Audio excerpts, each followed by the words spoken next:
నమస్తే అండి. నా పేరు doctor Vilasini Patel. I'm head of the critical care department Srikara hospitals, RTC cross road. మాకు మామూలుగా 16-18 బెడెడ్ ఐసీయూ ఉంది. So, we deal with different type of cases, all speciality and super speciality cases చూస్తూ ఉంటాము. Main స్ట్రోక్‌తో వచ్చారు అంటే ఇంతకుముందు పెరాలిసిస్ అంటే ఇంకా కాలు, చేయి పడిపోవడము, కంటిన్యూయస్‌గా ఇంట్లో ఉండి ఫిజియోథెరపీ చేపించుకోవడము అలా ఉండేది. కాకపోతే ఇప్పుడు సైన్స్ మారిపోయింది. వీక్‌నెస్ వచ్చిన 3:30 గంటల్లోపు మనకి హాస్పిటల్‌కి కనుక చేరగలిగితే వెంటనే థ్రాంబోలైసిస్ ఇంజెక్షన్ ఇవ్వగలగడము, వెంటనే ఎంఆర్ఐ తీయగలగడము, వెంటనే ఆ స్ట్రోకా కాదా డిటెక్ట్ చేయగలగడము, ఐసీయూలో పెట్టి దానికి సంబంధించింది. ఇంతకుముందు ఓన్లీ సైన్స్ ఏంటంటే స్ట్రోక్‌కి సంబంధించిన మెడిసిన్ మాత్రం ఇచ్చేవాళ్ళు. ఇప్పుడు అలా కాకుండా మల్టీ మోడల్ ట్రీట్మెంట్ అనమాట.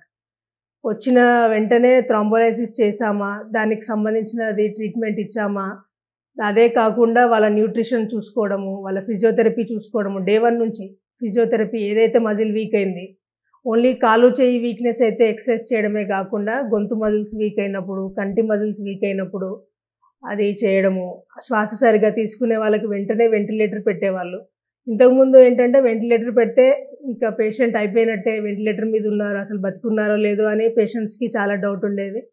మన దగ్గర ఆల్మోస్ట్ 2-3 డేస్‌లో వెంటిలేటర్ తీయగలిగేసి, మినిమమ్ అవసరం ఉన్నంత వరకే వెంటిలేటర్ పెట్టి, తొందరగా వీనింగ్ ట్రయల్స్ ఇచ్చి, వీనింగ్ చేసి, వెంటిలేటర్‌లో కూడా మినిమమ్ మోడ్స్ పెట్టి పేషెంట్‌ని కమ్యూనికేట్ చేయగలగడము, అటెండర్స్‌తో కమ్యూనికేట్ చేయడము, అదంతా చేస్తాము.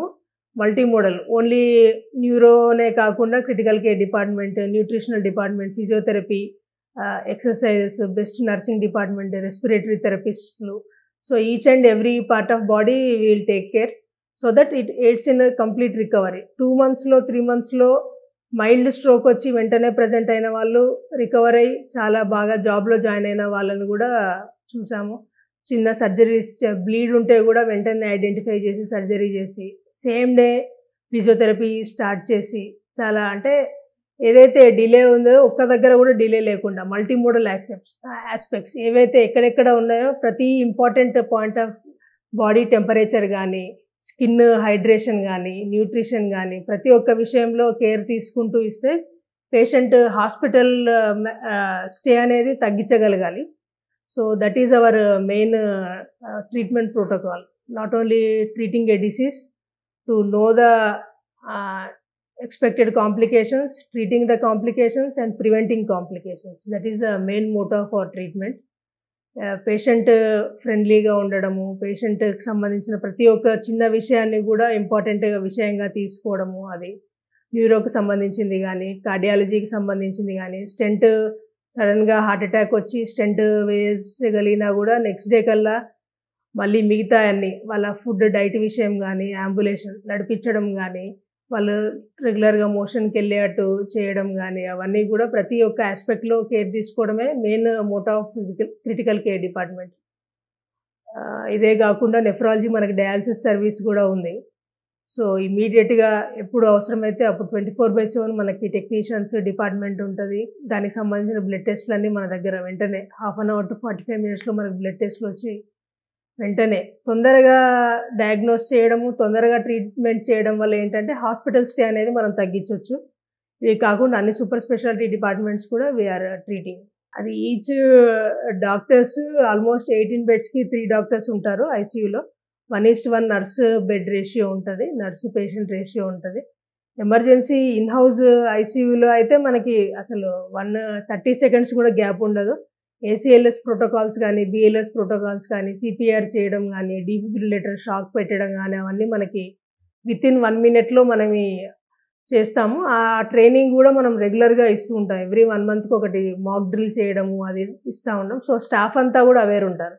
ఓన్లీ డాక్టర్ వచ్చి చూడాల్సిన సమయం లేకపోయినా ఐసీయూలో అయితే ఎవ్రీ టైమ్ అవైలబుల్ ఉంటారు. కానీ హాస్పిటల్ మొత్తంలో ఎక్కడ అవైలబుల్ ఉన్నా కూడా వెంటనే డాక్టర్ వచ్చే ముందే సీపీఆర్ చేయగలగడము, కావాల్సిన మెడిసిన్ ఇవ్వగలగడం అనేది స్టాఫ్ అంతా ట్రైన్ చేయగలిగాము. ఫాస్ట్‌గా ఎలా షిఫ్ట్ చేయాలి ఐసీయూకి అనేది కూడా. ఈ మొత్తం ఏసీఎల్ఎస్ ప్రోటోకాల్స్ అన్ని స్టాఫ్ అందరికీ ట్రైన్ చేసి ఉంటాం కాబట్టి, ట్రైన్ చేసిన స్టాఫ్‌కి మనం స్పెషల్ సర్టిఫికేట్స్ ఇస్తూ వాళ్ళని ఎంకరేజ్ చేస్తూ ఉంటాం కాబట్టి హాస్పిటల్ మొత్తం లో ఎక్కడ ఎమర్జెన్సీ వచ్చినా వితిన్ 10-15 మినిట్స్లో ఐసీయూలో ఉండి పేషెంట్కి కరెక్ట్ ట్రీట్మెంట్ వచ్చేటట్టు విల్ టేక్ కేర్.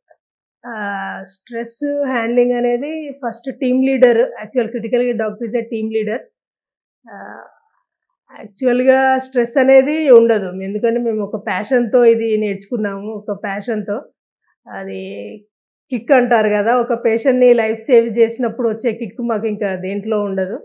ఆ టీమ్ ఏదైతే ట్రైన్ చేశామో అది పేషెంట్ మీద వచ్చినప్పుడు కరెక్ట్ టైంలో అందరు యాక్ట్ అయినప్పుడు దట్ ఈస్ వెరీ సక్సెస్ఫుల్. అలా చేసిన వాళ్ళ చిన్న స్టాఫ్ని ఆర్ జూనియర్ డాక్టర్స్ని మేము ఎంకరేజ్ చేస్తూ ఉంటాము ఎవ్రీ టైము.